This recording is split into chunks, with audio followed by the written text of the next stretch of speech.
guys, I'm Snowden, the fat loss and performance coach here at Meta Evolution Gym. Welcome along. Today's video is all about the Satiety Index. Well, if you've never heard of the Satiety Index, it's basically a table that indicates how satisfied we feel after eating a certain food product, which can be handy for fat loss, because when we get those niggly cravings and like when we're bored and stuff like that, probably in the evening watching Netflix with a partner or whatever, we always fancy that little something, okay? And that's where we can end up getting the excess calories or increasing the amount of sugary, crappy foods that we shouldn't be eating really, if we're looking for fat loss, obviously. So what this Australian research team did is separated loads of foods, it was like 38 foods in fact, into 240 calorie portions, okay, so all the same amount of calories. Then they gave them to the participants to pick at, and then once they've had their fill, if you like, or eaten their portions, they could then go away and eat other foods as they wanted to over a 2-hour period. Every 15 minutes or so they had to report back how they were feeling, hungry, unsatisfied wise, etc. So what they come up with is this list was measured against white bread, which we rated at 100%. So anything above 100 would make us feel more satisfied. Anything below 100, or the white bread, would make us feel more hungry and want more, essentially. So if we have a look, we've picked out the best ones here.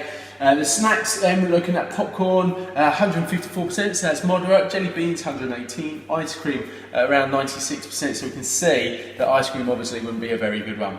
Looking at the proteins then, the highest there, 225% for fish. So if you're feeling that you need something, a little bit of fish could go a long way. Protein, obviously low in calories there as well. Beef, 176%. Baked beans there for the veggies, 168. So protein's going to help you feel fuller, more satisfied, more. Coming on to the cereals then, like porridge, 209%, one of the highest. All bran, 151. Cornflakes, 118. Muesli, a measly 100. Looking at our fruits over here, oranges, 202%, apples, 197%, bananas, 118. So fruits would probably be a good alternative in the evenings, particularly those oranges. I recommend that to my clients, if I'm honest. We look at our carbohydrates and look at that whopping 323% for white potatoes, followed by brown rice at 188%, brown pasta, brown rice at 132%, and white bread there is at 100%, okay? So if we kind of sum that up, if we have a look here at our top foods, obviously potatoes at 323%, the fish would come in at 225%, porridge at 209%, and the oranges there at 202%. So the reason I recommend an orange, it's easier to kind of make. You don't have to worry about preparation too much in the evenings, but also it just makes things a lot easier.